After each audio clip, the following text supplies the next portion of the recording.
হরে কৃষ্ণ। আজকে বীণাবনদাস ঠাকুরের চৈতন্য ভাগবতের চতুর্থ অধ্যায় শ্রী অচ্যুতানন্দের চরিত্র বর্ণন ও মাধবেন্দ্র তিথির পূজা বর্ণন এটি শ্রবণ করুন। এই অধ্যায়ে বর্ণনা করা হয়েছে যে শ্রী চৈতন্য মহাপ্রভু অপরাধ ভঞ্জন কুলিয়ার সমস্ত অপরাধীদের অপরাধ মোচন করে গঙ্গার তীর ধরে হরিনাম কীর্তন করতে করতে মথুরার উদ্দেশ্যে যাত্রা শুরু করলেন। ক্রমে তিনি রামকেলি নামক গ্রামে এসে উপস্থিত হন এবং সেখানে 4-5 দিন অবস্থান করেন। সেখানে তিনি নিত্য কীর্তন করতে লাগলেন। তার সেই কীর্তন রসে আকৃষ্ট হয়ে সেখানে অসংখ্য মানুষের ভিড় দেখা দেয়। এই সংবাদ সম্রাট হোসেন শাহের নিকট পৌঁছালে তিনি মহাপ্রভুকে ঈশ্বর জ্ঞানে চিন্তা করেন। তারপর কোনো সজ্জন ব্যক্তি এক ব্রাহ্মণ মারফত খবর পাঠায় মহাপ্রভুকে সেই স্থান ছেড়ে চলে যাওয়ার জন্য, কারণ মুসলিম রাজার কখন মন ঘুরে যাবে তার তো কোনো ঠিক নেই। এই খবর পেয়ে ভক্তগণ অত্যন্ত বিচলিত হলেন। মহাপ্রভু সমস্ত ভক্তদের তার স্বরূপ ব্যাখ্যা করে আশ্বস্ত করলেন তিনি একমাত্র বৈষ্ণব অপরাধী ছাড়া সকলকে হরিনাম বিধান করবে। তারপর মহাপ্রভু মথুরা না গিয়ে আবার গঙ্গার তীর ধরে কীর্তন করতে করতে নীলাচলের দিকে যাত্রা করলেন এবং শান্তিপুরে অদ্বৈত ভবনে এলেন। এই প্রসঙ্গে গ্রন্থকার অদ্বৈত আচার্যের পুত্র অচ্যুতানন্দের প্রশংসা করেছেন এবং যারা শ্রী চৈতন্য মহাপ্রভুকে মানেন না তাদের যমদণ্ডের বর্ণনা করেছেন। একদিন এক সন্ন্যাসী অদ্বৈত আচার্যকে জিজ্ঞাসা করেন, কেশব ভারতী শ্রী চৈতন্য মহাপ্রভুর কে হন? অদ্বৈত আচার্য সামগ্রিকভাবে জানান যে কেশব ভারতী শ্রী চৈতন্য মহাপ্রভুর গুরুদেব। এই কথা শ্রবণ করে 5 বৎসর বয়স্ক শিশু অচ্যুতানন্দ পিতাকে বললেন, অনন্ত ব্রহ্মাণ্ড শ্রী চৈতন্য মহাপ্রভুর ইচ্ছায় তার লোমকূপে মিশে যায়, পুনরায় তার ইচ্ছায় তার নাভিপদ্ম থেকে ব্রহ্মার উৎপত্তি হয়, তার উপদেশ প্রাপ্ত হয়ে ব্রহ্মা সৃষ্টিকার্য করেন, সেই উপদেশ সনকাদি ঋষিরা ব্রহ্মার কাছে প্রাপ্ত হয়ে প্রচার করেন। অতএব জগতের গুরু শ্রী চৈতন্য মহাপ্রভুর কেউ গুরু হতে পারে না। অদ্বৈত আচার্য শিশুপুত্রের এই সিদ্ধান্ত শ্রবণ করে আনন্দে আত্মহারা হয়ে পুত্রকে কোলে তুলে নিলেন। ঠিক সেই সময় ভক্তগণ সহ শ্রী চৈতন্য মহাপ্রভু সেখানে এসে উপস্থিত হলেন। অদ্বৈত আচার্য সপরিবারে মহাপ্রভু শ্রীচরণ বন্দনা করলেন। অদ্বৈত আচার্য নবদ্বীপে লোক ও দোলা পাঠালেন সচিমাতাকে আনয়ন করার জন্য। প্রভুর আগমন বার্তা শ্রবণ করা মাত্রই গঙ্গাদাস পণ্ডিত, মুরারিগুপ্ত প্রভৃতি ভক্তগণের সঙ্গে সচিমাতা শান্তিপুরে এসে উপস্থিত হন। মাকে দর্শন করে মহাপ্রভু দেবকী, যশোদা ইত্যাদি বলে স্তুতি ও প্রদক্ষিণ করেন। মহাপ্রভুর ইচ্ছাক্রমে সচিমাতা মহাপ্রভুর জন্য রান্না করলেন। মহাপ্রভু প্রসাদ গ্রহণ করলেন এবং উচ্ছিষ্ট প্রসাদ ভক্তগণকে বিতরণ করলেন। ভক্তরা সেটি পরম সন্তোষে গ্রহণ করলেন। সপর্ষদ মহাপ্রভুর সম্মুখে শ্রী মুরারিগুপ্ত রামচন্দ্রের স্তুতি পাঠ করেন। মহাপ্রভু তাকে আশীর্বাদ করলেন তিনি জন্মজন্মান্তরে রাম ভক্ত হবেন। তখন এক কুষ্ঠরোগগ্রস্ত ব্রাহ্মণ মহাপ্রভু নিকটে এলেন। মহাপ্রভু তাকে বৈষ্ণব অপরাধের হাত থেকে রক্ষা পাওয়ার জন্য কৃপা করলেন। সেই ব্রাহ্মণ শ্রীবাস ঠাকুরের নিকট অপরাধ করেছিল। মহাপ্রভু তাকে ভর্ৎসনা করলেন, কিন্তু ব্রাহ্মণ মহাপ্রভুর শরণাগত হলে তখন মহাপ্রভু তাকে শ্রীবাস ঠাকুরের নিকট ক্ষমা চাইতে বললেন। শ্রীবাস ঠাকুরের কৃপায় সে কুষ্ঠরোগ থেকে মুক্ত হয়ে গেল। ক্রমে একদিন ছিল মাধবেন্দ্র পুরীর আবির্ভাব তিথি উপস্থিত হলো। অদ্বৈত আচার্য ভক্তগণ সহ মহাপ্রভুকে নিয়ে নিত্য কীর্তন করলেন। মহাপ্রভু মাধবেন্দ্র পুরীর মহিমা কীর্তন করলেন। বিভিন্ন ভক্তগণ বিভিন্ন সেবা ভাগ করে নিলেন। সচিমাতা নিলেন রন্ধনের দায়িত্ব। মহা সমারোহে আবির্ভাব তিথি উদযাপিত হলো। ভক্তগণ মহাপ্রসাদ ভোজন করলেন। মহাপ্রভু আশীর্বাদ করলেন যে এই তিথিতে এই স্থানে প্রসাদ গ্রহণ করবে সে গোবিন্দ প্রেম লাভ করবে। এরপরে শুনুন পঞ্চম অধ্যায়, মহাপ্রভুর গৌড় দেশ থেকে নীলাচলে প্রত্যাবর্তন এবং প্রতাপরুদ্ধ উদ্ধার। এই অধ্যায়ে বর্ণনা করা হয়েছে যে ভক্তগণ সহ শ্রী চৈতন্য মহাপ্রভু শান্তিপুর অদ্বৈত ভবন থেকে পুরীর উদ্দেশ্যে যাত্রা করলেন। প্রথমে তিনি কুমারহট্টে এলেন।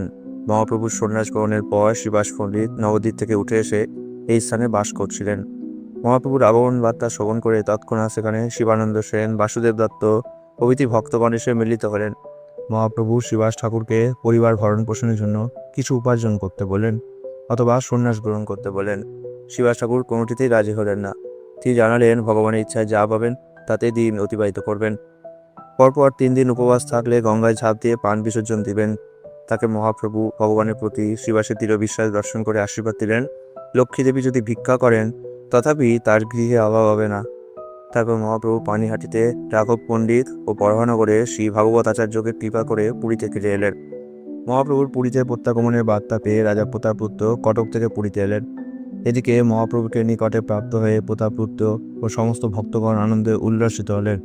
রাজা সার্বভৌম ভট্টাচার্য ও রামানন্দ রায়কে অনুরোধ করলেন মহাপ্রভুর সঙ্গে তার সাক্ষাৎ করিয়ে দিতে, কিন্তু মহাপ্রভু রাজার দর্শন করবেন না। তাই রাজাকে আড়াল থেকে মহাপ্রভু নিত্য কীর্তন দর্শন করার যুক্তি দিলেন। মহাপ্রভুকে কৃষ্ণপ্রেমের আবেশে ধুলায় ধূসরিত হতে দেখে তার কলেবর ও মুখে লালাযুক্ত দেখে রাজা প্রতাপরুদ্ধর মনে সন্দেহ হলো। সেই দিন রাত্রে তিনি ঘুমিয়ে পড়লে স্বপ্নে জগন্নাথকে সেইভাবে ধূলি ধূসরিত অঙ্গ, নাক, মুখে লালাযুক্ত দেখলেন। তখন রাজা জগন্নাথের চরণ স্পর্শ করতে গেলে জগন্নাথ তাকে নিষেধ করলেন। এইভাবে রাজা দেখছেন যে কখন জগন্নাথের সিংহাসনে শ্রী চৈতন্য মহাপ্রভু অবস্থান করছেন, আবার কখনো বা জগন্নাথ। রাজার ঘুম ভেঙে গেল। তিনি বুঝতে পারলেন যে শ্রী চৈতন্য মহাপ্রভুর পাদপদ্মে অপরাধ হয়েছে এবং তিনি অনুতাপ করতে লাগলেন। জগন্নাথ ও মহাপ্রভু অভিন্ন তা তিনি বুঝতে পারলেন। এদিকে মহাপ্রভু এক পুষ্প উদ্যানে বিশ্রাম করছেন। রাজা প্রতাপরুদ্র সেই সময় মহাপ্রভুকে সাষ্টাঙ্গে প্রণাম করলেন। তৎক্ষণাৎ রাজার সাত্ত্বিক বিকার দেখা দিল। তিনি মহাপ্রভুর নিকটে কৃপা লাভ করার জন্য অনেক অনুনয় বিনয় করতে লাগলেন। মহাপ্রভু রাজাকে কৃপা করলেন এবং বললেন রামানন্দ সার্বভৌম ও প্রতাপরুদ্রের জন্য তিনি পুরীতে এসেছেন। তারপর তার গলার মালা রাজাকে পরিয়ে দিলেন এবং এই গোপন কথা প্রকাশ করতে নিষেধ করলেন। একদিন মহাপ্রভু নিত্যানন্দ প্রভুকে ডেকে বললেন গৌর দেশে ফিরে গিয়ে কৃষ্ণনাম প্রচার করতে। সেই আদেশ শিরোধার্য করে নিত্যানন্দ প্রভু তার নিত্য সঙ্গীদের সঙ্গে গঙ্গার তীরে তীরে গৌর দেশের উদ্দেশ্যে যাত্রা করলেন এবং একদিন পানিহাটিতে রাঘব পণ্ডিতের গিয়ে উপস্থিত হলেন। সেখানে 3 মাস থেকে তিনি বিভিন্ন প্রকার লীলাবিলাস করলেন। একদিন তিনি গঙ্গাধর দাস প্রভুর গৃহে গেলেন এবং তার গৃহে যে গোপাল বিগ্রহ ছিল তাকে তুলে নিয়ে বক্ষে ধারণ করলেন ও গোপালভাবে ভাবিত হয়ে উদণ্ড নৃত্য কীর্তন করতে লাগলেন। মাধব ঘোষ নিত্যানন্দ প্রভুর ভাব দর্শন করে দানখণ্ড লীলা কীর্তন শুরু করলেন এবং তার শ্রবণ করে নিত্যানন্দ প্রভু দান কেলিকৃত কীর্তন করলেন। তারপর নিত্যানন্দ প্রভু সপ্তগামে উদ্ধারণ দত্ত সহ সমস্ত বণিক পুরীকে কৃপা করলেন।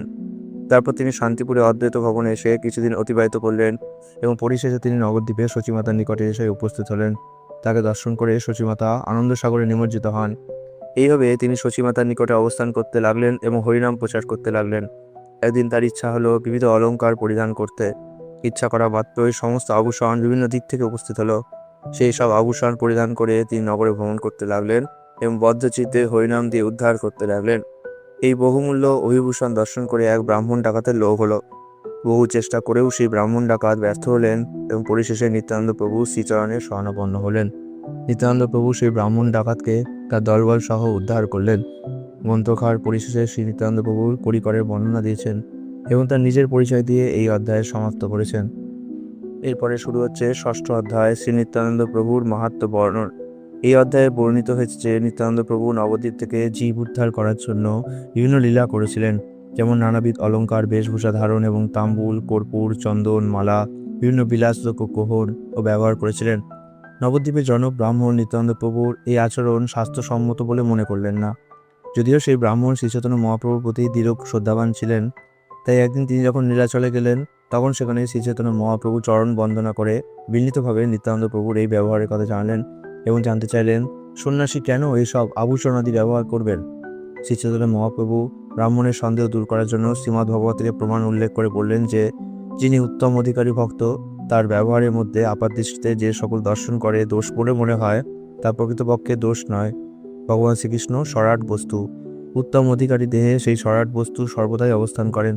তাই উত্তম অধিকারীর যে সকল ব্যবহার তার শ্রীকৃষ্ণের সুখের জন্য।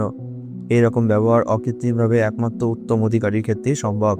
যেমন শিব কালকূট বিষপান করে নীলকণ্ঠ নাম ধারণ করেছেন, তা অন্য কোনো জীবের ক্ষেত্রে সম্ভব নয়। উত্তম অধিকারীর অনুকরণ করলে বিনাশপ্রাপ্ত হতে হবে। তিনি শ্রীমদ্ভগবতের 2টি শ্লোক প্রমাণস্বরূপ উল্লেখ করলেন। মহৎ ব্যক্তির বাহ্য দুরাচার দর্শন করে কটূক্তি করলে তার পাপজনি গ্রহণ করতে হয়। যে ব্যক্তি বিষ্ণু পূজা করেন হরিনাম করেন অথচ বিষ্ণু ভক্তকে নিন্দা করেন তার পূজাও নাম করার ছলনা অর্থহীন। আর যে ব্যক্তি ভগবানের ভক্তের প্রেমময়ী সেবায় যুক্ত সেই ব্যক্তি নিশ্চিত রূপে কৃষ্ণ সেবা লাভ করতে পারেন। যে ব্যক্তি কেবল বিষ্ণু পূজার তুলনা দেখায় অথচ ভক্ত পূজা করে না সে দাম্ভিক সরাট পুরুষ। নিত্যানন্দ প্রভুর চরিত্র পূজার ক্ষমতা তাই সাধারণ ব্যক্তির মতো নেই। তার নিন্দা কেউ করলে সেই ব্যক্তি যদি বিষ্ণু ভক্তির সন্ধানও পায় তাহলে তা চিরতরে ভ্রষ্ট হবে। মহাপ্রভু এই সকল উপদেশ সকলের নিকটে প্রচার করার জন্য সেই ব্রাহ্মণকে শীঘ্র নবদ্বীপে যেতে নির্দেশ দিলেন। মহাপ্রভুর উপদেশ এই ব্রাহ্মণের নিত্যানন্দ প্রভুর প্রতি বিশ্বাস জন্মালো। নবদ্বীপে ফিরে গিয়ে সেই ব্রাহ্মণ নিত্যানন্দ প্রভুর নিকটে নিজের অপরাধের জন্য ক্ষমা চাইলেন এবং নিত্যানন্দ প্রভুর কৃপা লাভ করলেন। উপসংহারে গ্রন্থকার বলেছেন যে যেভাবেই হোক নিত্যানন্দ প্রভুকে যে বলুক না কেন, কোনো প্রকারে যদি জীব মহাপ্রভু ও নিত্যানন্দ প্রভুর আশ্রিত হয় তাহলে সেই ব্যক্তি তার বন্দনীয়। পরিশেষে তিনি গৌর নিত্যানন্দের সেবা অবিলাস করে অধ্যায় সমাপ্ত করেছেন। এরপরে শুরু হচ্ছে 7ম অধ্যায় শ্রী গদাধর কানন বিলাস। এই অধ্যায়ে বর্ণিত হয়েছে যে নিত্যানন্দ প্রভু শ্রী চৈতন্য মহাপ্রভুকে দর্শনের ইচ্ছা হওয়ায় তিনি শ্রীধাম নবদ্বীপে সচিমাতার নিকট হতে বিদায় গ্রহণ করলেন। তারপর সপার্শ্বদ নিত্যানন্দ প্রভু নীলাচলে এসে একটি পুষ্পের উদ্যানে অবস্থান করতে লাগলেন। একদিন শ্রী চৈতন্য মহাপ্রভু শ্রী নিত্যানন্দ প্রভুর সঙ্গে সাক্ষাৎ করার উদ্দেশ্যে একাকী এসে সেই উদ্যানে উপস্থিত হলেন। শ্রী নিত্যানন্দ প্রভুকে তিনি ধ্যানস্থ অবস্থায় দর্শন করলেন। তখন শ্রী চৈতন্য মহাপ্রভু গৃহীদাত জবনিঙ্কনি শ্লোকের দ্বারা শ্রী নিত্যানন্দ প্রভুকে বর্ণনা করলেন ও প্রদলিখন করতে লাগলেন। শ্রী নিত্যানন্দ প্রভু শ্রী চৈতন্য মহাপ্রভুর মুখচন্দ্র দর্শন করে প্রেমানন্দ প্রকট করলেন এবং উভয়কে প্রেম আলিঙ্গন, প্রেম সম্ভাষণ, দণ্ডবধ ও প্রদক্ষিণ করতে লাগলেন। মহা আনন্দ প্রষ্টবনে উভয়ে উচ্ছ্বলিত হলেন। শ্রী চৈতন্য মহাপ্রভু নিত্যানন্দ প্রভু স্তুতি করে বললেন যে নিত্যানন্দ প্রভু শ্রী অঙ্গে যে সকল স্বর্ণ, মুক্তা, হীরক, রৌপ্য, রুদ্রাক্ষতি ইত্যাদি বিরাজিত তা নববিধা ভক্তস্বরূপ। শ্রী নিত্যানন্দ প্রভু নিচজাত পতিত সকলকেই ব্রহ্মাশীর্বাদীর প্রত্যাশিত দুর্লভ প্রেম ভক্তি প্রদান করেছে। তিনি স্বতন্ত্র কৃষ্ণকেও বৃত্তি করতে সক্ষম। নিত্যানন্দ মূর্তিমান কৃষ্ণ রসাবতার, নিত্যানন্দ বিগ্রহ কৃষ্ণবিলাস সাধন। নিত্যানন্দ প্রভু শ্রী চৈতন্য মহাপ্রভুর প্রতি নিজের প্রপত্তি জানালেন। শ্রী চৈতন্য মহাপ্রভু বললেন, নববিধা ভক্তি নিত্যানন্দ প্রভু শ্রী অঙ্গে অলঙ্কার রূপে বিদ্যমান। যেমন সাধারণ মানুষেরা শ্রী শঙ্করের মস্তকের সর্পভূষণ সম্বন্ধে কোনো কারণ না জানায় তাকে বিভিন্নভাবে জল্পনা বা কল্পনা করে, তেমনি নিত্যানন্দ প্রভু শ্রী অঙ্গে অলঙ্কারাদি দর্শন ধারণ করে অঙ্ক মানুষেরা তাদের তথাকথিত জ্ঞানের দ্বারা বিচার করতে গিয়ে নিত্যানন্দ প্রভু শ্রী পাদপদ্মে অপরাধ করে। শ্রী শঙ্কর্ষণের বা অনন্তশেষের ভৃত্য নিজ ইষ্টদেবের প্রতি প্রীতি তরুণ শ্রী অনন্তশেষকে শ্রী শঙ্কর সর্বদাই মস্তকে ধারণ করেন। শ্রী নিত্যানন্দ প্রভু ও শ্রী চৈতন্য মহাপ্রভুর প্রীতির জন্য নববিধা ভক্তিকে অলঙ্কার রূপে শ্রী অঙ্গে ধারণ করে থাকেন। সেই ভাগ্যবান ব্যক্তিরা এই গুহ্যতত্ত্ব বুঝতে পেরে আনন্দপ্রাপ্ত হন এবং শ্রীকৃষ্ণ চরণে সেবাবৃত্তি লাভ করেন। পক্ষান্তরে হতভাগ্য ব্যক্তিরা তাদের তথাকথিত জ্ঞানের দ্বারা প্রতারিত হয়ে বিনষ্ট হয়। শ্রী নিত্যানন্দ ও নিত্যানন্দ গোষ্ঠী ব্রজের শ্রী বলরাম ও বলরামের সখাবৃন্দ। নিত্যানন্দ প্রভু সর্বাঙ্গে নন্দগোষ্ঠী ভক্তি অলঙ্কারাদি রূপে বিরাজিত। শ্রী চৈতন্য মহাপ্রভু ও নিত্যানন্দ প্রভু নির্জনে পুষ্প উদ্যানে উপবেশন করে গোপনীয় বার্তালাপ ও উদ্যোগাদি প্রত্যাশিত গোপুলভাবে দুর্ভলক্ষ আলোচনা করলেন। এই প্রসঙ্গে গ্রন্থকার বলেছেন যে যে ব্যক্তি শ্রী চৈতন্য মহাপ্রভু ও নিত্যানন্দ প্রভুর প্রেম কলহের মর্ম উপলব্ধি করতে না পেরে এক ঈশ্বরের পক্ষ অবলম্বন করে অন্য ঈশ্বরকে নিন্দা করবেন তিনি ভীষণ অপরাধী হবেন। তারপর গ্রন্থকার শ্রী চৈতন্য মহাপ্রভু পরমেশ্বরত্ব বর্ণনা করেছেন। শ্রী চৈতন্য মহাপ্রভু শ্রী নিত্যানন্দ প্রভুর নিকট থেকে বিদায় নিয়ে নিজ বাসস্থানে ফিরে এলেন। শ্রী নিত্যানন্দ প্রভু জগন্নাথ দর্শন করতে গিয়ে মহাভাব লীলা প্রকট করলেন এবং তারপর বাগান বাড়ি গিয়ে গদাধর পণ্ডিতের ভবনে উপস্থিত হলেন। সেখানে গোপীনাথ বিগ্রহ বিরাজিত। তার অপরূপ সৌন্দর্য দর্শন করে পাষণ্ডীর হৃদয় বিগলিত হয়। শ্রী চৈতন্য মহাপ্রভু স্বয়ং সেই বিগ্রহকে করে ধারণ করেছেন। শ্রী গদাধর পণ্ডিত যখন শ্রবণ করলেন শ্রী নিত্যানন্দ প্রভু পরাপন্ন হয়েছে, তৎক্ষণাৎ তিনি ভাগবত পাঠে বিশ্রাম দিয়ে শ্রী নিত্যানন্দ প্রভুকে স্বাগত জানানোর জন্য এগিয়ে এলেন। উভয়ের মিলনে পরস্পর সম্ভাষণ ও পরস্পরের প্রতি প্রশস্তি প্রবাহ উদ্বেলিত হলো। পরস্পরকে অপ্রিয়কে কোনো সম্ভাষণ করেন না। গদাধর পণ্ডিতের সংকল্প এই যে তিনি নিত্যানন্দ প্রভুর নিন্দুক মুখ দর্শন করবেন না। শ্রী নিত্যানন্দ প্রভুকে গদাধর পণ্ডিত নিজ ভবনে প্রসাদ ভিক্ষা করার নিমন্ত্রণ করলেন। শ্রী নিত্যানন্দ প্রভু গৌড়দেশ হতে দেবভোগ্য যে সূক্ষ্ম তণ্ডুল এনেছিলেন তা শ্রী গোপীনাথের সেবার জন্য গদাধর পণ্ডিতকে প্রদান করলেন। সঙ্গে গোপীনাথের জন্য একখানি সুন্দর রঙিন বস্ত্র ও প্রদান করলেন। গদাধর পণ্ডিত সেই বস্ত্র শ্রী গোপীনাথের শ্রী অঙ্গে পরালেন এবং নিত্যানন্দ প্রভু প্রদত্ত তাণ্ডুল রন্ধন করতে লাগলেন।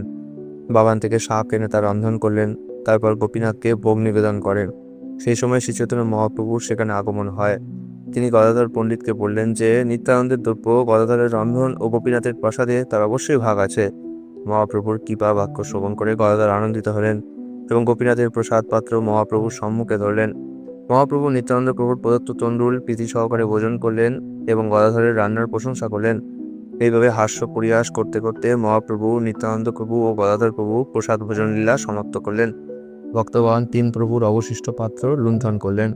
উপসংহারে শ্রী বৃন্দাবন দাস ঠাকুর গদাধর মন্দিরে শ্রী চৈতন্য ও নিত্যানন্দ প্রভুর ভোজন লীলা শ্রবণ ও পাঠের ফলে যে ভক্তি লাভ হয় এবং নীলাচলে গৌর ও গদাধর নিত্যানন্দের একত্র অবস্থানের বিষয়ে বর্ণনা করে শেষ করেছেন।